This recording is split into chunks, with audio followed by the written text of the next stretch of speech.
السلام عليكم ورحمة الله الأخوات، أهلا وسهلا بكم ومرحبا بكم معايا في فيديو جديد على قناتي وقناتكم مطبخ سارة. كنتمنى إن شاء الله هذا الفيديو يلقاكم بصحة جيدة وانتما كتشوفوه. فيديو جديد على قناتي اليوم إن شاء الله. الفيديو غادي يكون كله استفادة إن شاء الله. وصفات واقتراحات للطبالة ديال الكوتي متنوعة، لذيذة وكتشهي، وهادشي كامل بلا فران. بلا فران غادي نوجدوا هذا الخير كله. بيتزات، بيتزا سائله بواحد الحشوه لذيذه، العجينه كتجي رطبه بزاف، حراشات ديال الشعير غادي نحضروهم بجوج ديال الانواع، وحريشات سائلين بالبرتقال كيجيو روعه في المذاق، وواحد الكيك بالتفاح غير في المقله بلا فران. هذا الفيديو هذا كنتمنى ان شاء الله توصلوني لاكبر عدد من لايك باش الفيديو يوصل لاكبر عدد من الناس. والفيديو غيكون بمشاركه الصديقه والاخت صابرين من قناه عالم صابرين، اللي هي بدورها شاركت معكم اقتراحات ووصفات من المالح ومن الحلو ايضا، وهذا الشيء بلا فران. يعني بزاف ديال الاخوات ما كيكونش عندهم الفران، كيحيروا باش يوجدوا وصفات هكايا طبيله اللي كتكون متنوعه لضيوفهم لعائلاتهم. كنقترح لكم باش تدخلوا تشوفوا القناه ديالها عالم صابرين. الفيديو غادي يكون مليء بالنصائح.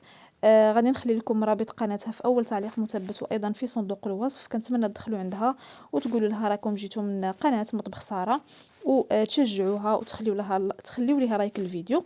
وهذا الفيديو هذا كان بمثابه التحدي، ونتمنى ان شاء الله تخليوا لنا في التعاليق شكون اللي ربحات في التحدي. ونقولوا بسم الله وندوزوا الفيديو ديالنا. اول حاجه غادي نبداو بها وهي الحريشات ديال الشعير. البلبوله ديال الشعير خديت نص كيلو، اللي هي 4 ديال الكيسان، انا عبرتها معكم بالكاس باش تشوفوا. وغادي نديروا ايضا الماء، غادي نعبر معكم بالكاس. هنايا من بعد ما خديت داك البلبوله فانا غسلتها مزيان مزيان 3 و4 و5 ديال المرات، حتى كيولي داك الماء ديالها صافي، يعني ما كيبقاش الماء ابيض صافي. من بعد ما كتغسل مزيان كنغطيوها بالماء اللي كيكون سخون. هذا الماء اللي كيكون سخون هو بمثابه بحال كيطيبها، يعني بحال كطيب لينا هاد البلبوله هادي وما كتبقاش هكاك ما طايباش صافي. من بعد ما درت لها الماء فانا كنغطيها ونخليها تقريبا واحد نص ساعه ولا اكثر، حتى كتشرب لينا داك الماء تماما، ما كيبقاش لينا الماء نهائيا. من بعد كنزيدوا ليها هنايا واحد الكاس ديال زيت الزيتون. ضروري في هاد الحريشات هادو ديروا زيت الزيتون، كيجيو منسمين وصحيين بزاف بزاف. ديروهم هكا الفطور الكوتي لوليداتكم، كيجيو روعه روعه في المذاق. هنايا غادي ندير واحد شويه ديال الملحه، عندي واحد نص معلقه صغيره ديال الخميره الفوريه، معلقه صغيره ديال خميره الحلويات، وواحد المعلقه كبيره ديال العسل. الا ما كانش عندكم العسل غادي ديروا سكر سنيده. انا هنا كانت عندي المعلقه صغيره، داكشي باش درت جوج ديال المعالق. مباشره كناخذ هنايا السميده اللي كندير بها الحرشه والبسبوسه، غادي ندير الكاس الاول، غادي نجمع ونزيد الكاس الثاني. هادو هما المكونات اللي غادي نحتاج فقط. كنخلط مزيان مزيان هاد العناصر مع بعضياتها حتى كيداخلوا في داك البلبوله وكينسجموا مع بعضياتهم مزيان مزيان. كيف ما شفتوا معايا درت 4 ديال الكيسان ديال البلبوله مع 2 كيسان ديال السميده. دائما البلبوله كتكون ضعف كميه السميده، 500 غرام ديال البلبوله مع 250 غرام ديال السميده الرقيقه. صافي من بعد ما يعني ماشي كتعجنوها كتدلكوها، غير كتجمعوا المكونات مع بعضياتها. غادي نخليوها عاوتاني واحد نص ساعه حتى داك السميده الصفراء كتشرب لينا وكتولي يعني كتجمع. الحرشه ديالنا كتكون كتجمع، ما كتبقاش سايحه وخفيفه اكثر من القياس. هنايا غادي ندوزو مباشره نحضروا الكيك اللي غادي نحتاجو فيه 2 بيضات، رشه ديال الملحه، كيس واحد ديال الفاني، نص كاس ديال سكر سنيده. صافي هنايا غادي نخلط هاد المكونات هادي مزيان مزيان مع بعضياتهم. هاد الكيكه هادي بلا ما تحتاجوا ليها الطراب الكهربائي، غير بيديكم كتجيكم خفيفه وزوينه. غادي نزيد هنايا واحد 4 كاس ديال زيت نباتيه. كيف شفتوا معايا المقادير ساهلين واقتصاديه. 4 كاس ديال الزيت، نص كاس ديال السنيده. الا كان عندكم البيض من الحجم الكبير غتكتفيو غير ببيضه وحده، انا كان عندي واحد شويه البيض صغير داكشي باش درت جوج. كنزيد هنا واحد الكاس ديال الحليب وكنخلط مزيان حتى كتذوب لينا داك السنيده اولا داك السكر كيذوب. من بعد كنزيدوا النواشف، غادي نزيدو هنايا الدقيق الابيض، ضروري يكون من نوعيه جيده ويكون مغربل من قبل. في الاول غادي نزيد كاس اللي هي 100 غرام. كيف شفتوا معايا انا كنعبر المكونات ديالي تقريبا كاملين بالكاس ديال العنبه اللي معروف عندنا. هو اللي كنعبر معاكم، حيت بزاف ديال الاخوات ما كيتوفرش على الميزان. صافي هنايا غادي نزيد نص كاس واحد اخر وغادي نخلط، ومن بعد غادي نزيد نص كاس الاخر اللي هي 2 كيسان. بالنسبه للدقيق كيف قلت لكم ضروري يكون مغربل باش الكيكه كتجيكم مهويه من الداخل ورطبه. غادي ناخذ هنايا واحد الساشي ونص ديال خميره الحلويات اللي هي 12 غرام. الكيس فيه 8 غرام والنص فيه 4، هي 12 غرام. كنزيدهم كنزيد الخميره حتى هي، وما كنساوش واحد المعلقه ديال الخل، يا اما ديروا هذا ديال الحامض اولا الخل العادي، ولا الا عندكم الحامض ديروا واحد المعلقه هكا ديال عصير ديال الحامض اللي كيعطي واحد الهشاشه للكيك، كتجينا الكيكه خفيفه ورطبه. صافي هنايا الخليط كان ديالي باقي خفيف، غادي نزيد واحد نص كاس اخر. في المجموع خدات ليا هاد الكيكه 250 غرام ديال الدقيق اللي هي 2 كيسان ونص. نتوما عارفين الكيكه اللي كتكون بالتفاح كيخص القوام ديالها يكون واحد شويه ثقيل، يعني ما تكونش خفيفه. كنوجدوا المقله في الاول دهنتها هكايا بالزبده كيف شفتوا معايا، ضروري تكون مقلاه غير لاصقه. كنرشها بشويه ديال الدقيق، ومن بعد غادي ناخذ واحد الطرف ديال ورق الطهي بهذا الشكل هذا. الا كان عندكم ديروه، ما كانش عندكم يمكن لكم تستغناو عليه. انا كان عندي من نوعيه ماشي زوينه داكشي باش عاودت دهنته بالزبده باش هكا نضمن الكيكه ديالي ما كتلصقش في المقله. كندهن هكا بالزبده مزيان مزيان. من بعد غادي ناخذ واحد الكيس ديال الفاني، سكر الفاني، غادي نرشو. وغادي ناخذ حتى داك الساشي اللي كيبان لكم ديال السكر اللي منسم بزهره البرتقال، يعني ديال الزهر. الكيكه ديال التفاح كيعجبني فيها اللوغو ديال الزهر، كيتواتى بزاف مع التفاح. صافي هنايا غادي ناخذ تفاح. الكميه كتبقى على حساب القطر ديال المقله ديالكم. انا هذه فيها 26 سنتيمتر، خدات ليا 2 ديال التفاحات اللي متوسطين. صافي من بعد ما غسلتهم بطبيعه الحال وقطعتهم شرائح هكا اللي كتكون رقيقه واحد شويه، كنحطهم بهذا الشكل هذا. ومن بعد الخليط ديالي كيكون على جنب، كيكون واجد. كنوزعوا هذا الخليط ديال الكيك على المقلاة مباشره على النار. ضروري ديروا واحد العازل بين المقله والنار باش هكا ما كتحرقش ليكم. هنايا بالنسبه للعافيه في الاول كتكون متوسطه، على ما كتسخن لينا داك الحديده وكتسخن المقله كنردوها مهيله بحال الشمعه. ضروري ما كتغطيو المقله ديالكم باش هكا الكيكه كطيب، يعني ضروري ومؤكد تغطيوها هكا مزيان مزيان باش كطيب ليكم. ومن بعد غادي نعاودو نقلبوها على الجهه الاخرى ملي غادي طيب. ندوزو هنايا نحضروا العجينه ديال البيتزا السائله. غادي نحتاجو ليها واحد الكاس ونص ديال الماء اللي كيكون دافي. كميه ديال خميره الخبز على حسب الجو، انا درت واحد المعلقه كبيره عامره مزيان ديال الخميره حبوب، حيت الجو دابا بارد نتوما عارفين، وضروري ما كنديروا هكا الخميره بزياده. كندير واحد المعلقه كبيره ديال السكر سنيده، وواحد الرشه ديال الزعتر، تقريبا معلقه صغيره ديال الزعتر حكيتو بين يديا، وجوج معالق كبار ديال زيت الزيتون. نتوما كتشوفوا هنايا 4 ديال المعالق حيت المعلقه صغيره. صافي هنايا غادي نزيد واحد البيضه، ماشي ضروريه. الا ما بغيتوش ديروا البيض غادي ديروا الحليب، يعني في العجينه تعجنوا العجينه ديالكم بالحليب.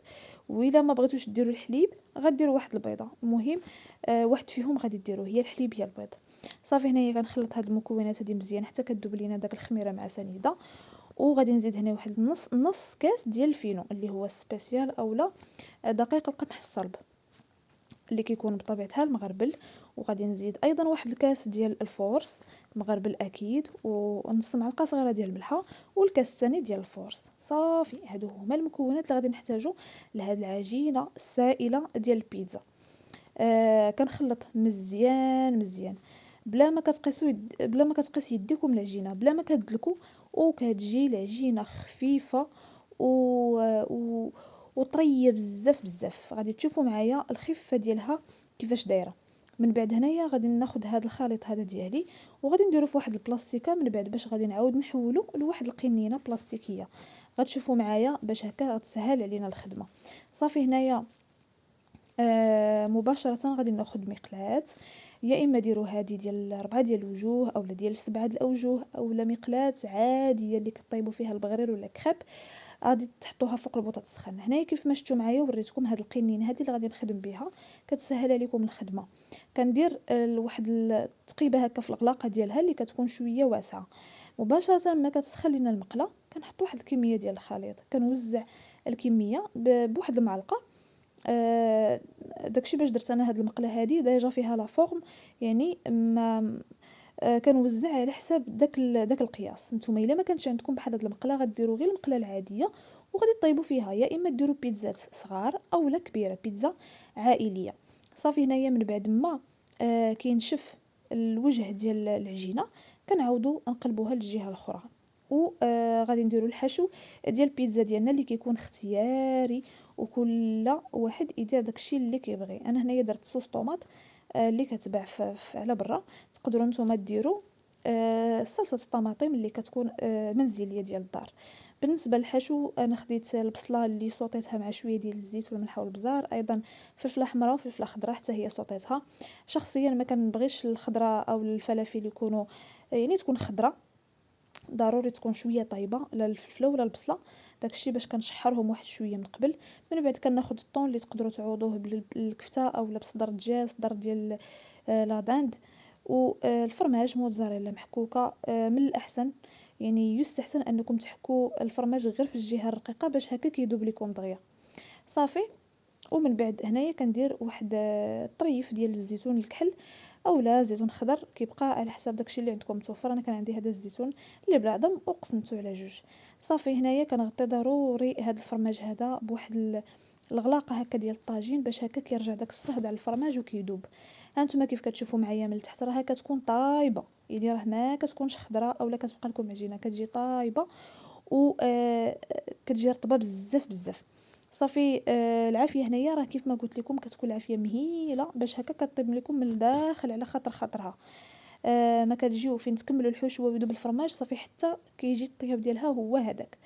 وهكا كيكون الشكل ديالها. انا متاكده الا جربتوها غتستغناو على البيتزا الاخرى، وخصوصا ان بزاف ديال الاخوات كتجيهم البيتزا او العجين ديال البيتزا كيجيهم يعني ما كتجيهمش رطبه، كتجيهم قاصحه. فهاد الطريقه هذه غتغنيكم وغادي تعجبكم وغتعتمدوها. صافي انا غادي نستمر بنفس الطريقه. تقريبا هاد الكميه عطاتني 12 ولا 13 بحال هكا ديال الحبات. غادي نكملهم بنفس الطريقه وندوزو نشوفوا الكيكه ديالنا فين وصلت. بالنسبه للكيك انا صراحه نسيتها واحد شويه، غفلت عليها حتى لقيتها فات زعما داز فيها التحمر من التحت. غادي تشوفوها معايا. من بعد ما كناخذ هكا واحد الكيردون وكنديرو في الوسط، كنتاكد باللي راها ناشفه وما بقى ويعني طايبه، ماشي عجينه من الداخل. كنقلبوها للجهه الاخرى باش غادي تحمر. ها نتوما كيف كتشوفوا معايا شويه تحمرات اكثر من القياس. داك السكر تكراميليزا اكثر من القياس، ومع ذلك راها كتجي رطبه وخفيفه بزاف بزاف. فقط هاد اللوين ديالها اللي جا محمر نتوما غادي تحضيوها حتى كتاخذ لكم غير واحد اللون مذهب خفيف. نخليوها تحمر من الجهه التحتيه ونشوفوا هنايا الحرشه. صافي داك السميده الصفراء كانت شربات لينا داك السوائل وكتجمع، يعني ما بقاتش خفيفه بزاف. هنايا غادي نفندوها في البلبولانيت. المقله اللي غادي نطيبوا فيها هي هاد المقله هذه ديال الحرشه والمسمن. كنديروها كتسخن، داك المقله الثقيله كنديروها كتسخن مزيان مزيان. وهنايا العجينه ديال الحريشات غادي نبقى نكور فيها بهذا الشكل هذا. القياس ديالهم كيبقى اختياري، يعني ديروهم كيف ما بغيتو. تقدروا ديروها حرشه عائليه كبيره او ديروهم صغيورين. انا صراحه كنفضلهم هكا صغيورين باش اللي كل واحد كياخذ يعني القياس اللي كيبغي. صافي هنايا غادي ناخذ هذا الاطار هذا ديال الحرشه اللي كيعاونكم باش تشكلوا حريشات ديالكم. وكناخذ هذيك اللي الفوق كنضغط باش كتاخذ ليا لا فورم ديال الاطار. كنتمنى ان الصوره تكون واضحه. وبالنسبه للسمك ديالهم راه كيبقى على حسب الاختيار ديالكم. كاين اللي كيبغيهم غلاط، كاين اللي كيبغيهم رقاق. انا شخصيا كنبغي الحريشات يكونوا شويه متوسطين، ماشي غلاضين ماشي رقاقين بزاف.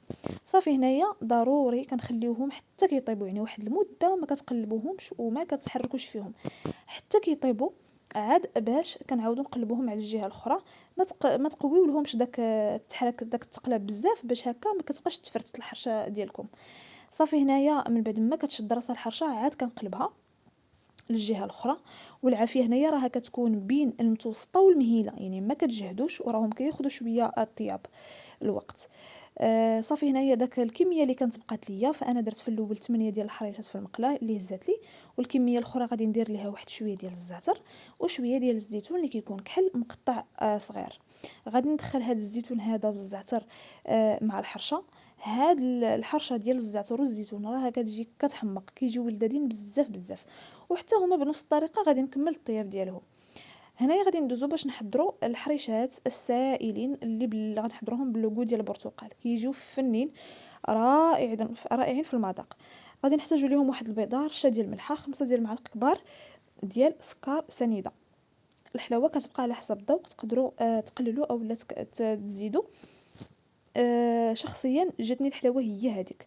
صافي انا غادي ناخذ واحد نص كاس ديال الزيت والقشره ديال البرتقاله وحده، يعني برتقاله غادي تاخذوها وغادي تحكوا القشره ديالها في الحكاكه الرقيقه، ومن بعد غادي نعصروا العصير ديال البرتقال. غنحتاجوا الكاس.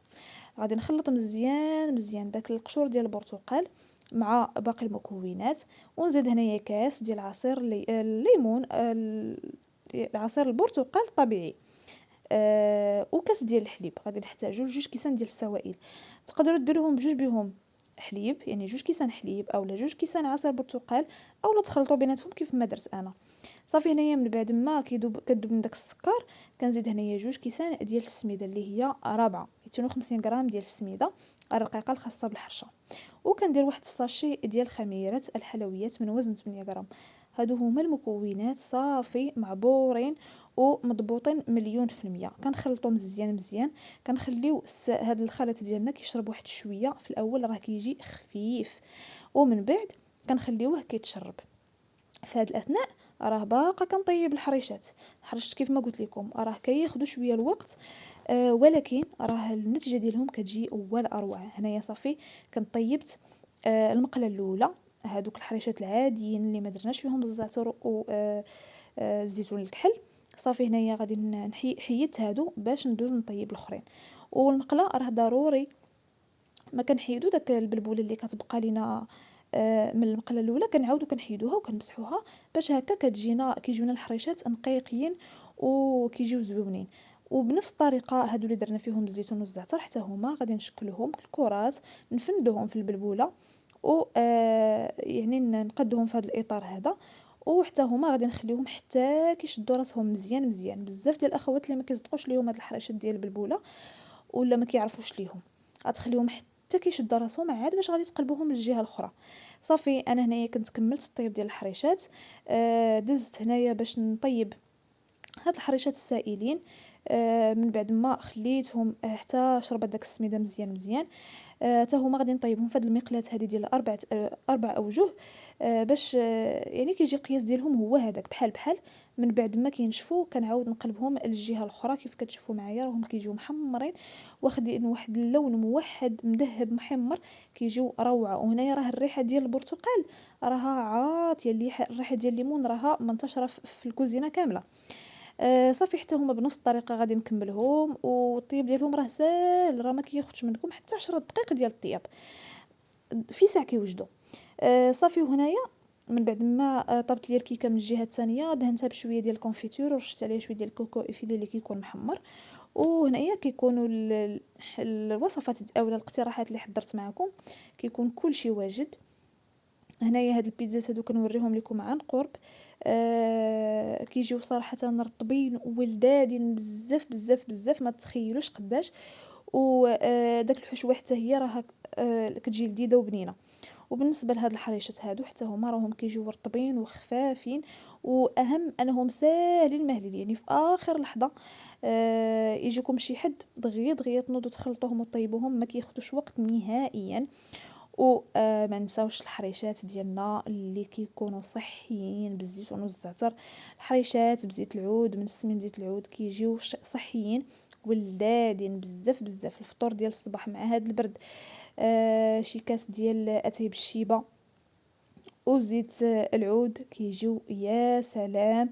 وحتى داك الكيكه ديال التفاح كتجي لذيذه، غير كيف قلت لكم ما تفوتوش ليها الطياب، وحاولوا باش انكم تراقبوها من الجنيبات، غير تشوفوها تحمرت من الجناب قلبوها. صافي وهنايا كيف كتشوفوا معايا هاد البيتزا هذه السائله راه حتى هي كتجي لذيذه، هانتوما كيف كتشوفوا راها كتجي رطبه وما كتهرس ما حتى حاجه، ماشي قاصحه نهائيا، رطبه اكثر من القياس.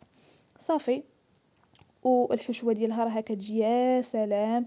وما نساوش حتى هاد الحريشات هادو كيف قلت لكم اللي كيجيو منسمين بالزعتر والزيتون الكحل، وكيجيو طايبين من الداخل هشاشين كيتفرتسوا ومن على برا مقرمشين. تبعوا الطريقه والنصائح بالتفصيل وغينجحوا معكم من اول تجربه، وخصوصا للمبتدئات اللي ما عمرهم جربوه وكيعجبوكم الحراشات ديال الشعير. جربوهم بطريقتي، انا متاكده غادي ينجحوا معكم. الجبن كيتواتى بزاف مع هاد الحريشات هادو اللي بالزعتر، فانا كنفضل زعما كناخذهم بالجبن كيجي لذيذ بزاف. وهاد الحريشات هادو حتى هما كيجيو رطبين وخفافين بزاف بزاف، وكيف ما قلت لكم داك لوغو ديال البرتقال كيجي فيهم زوين. ونتمنى ان شاء الله هاد الفيديو هاد الاقتراحات ينالوا الاعجاب ديالكم. الى عجبكم الفيديو ما تبخلوش ليا باللايكات ديالكم. الله يجازيكم بخير، ونتلاقاو في فيديو جديد. بسلام عليكم.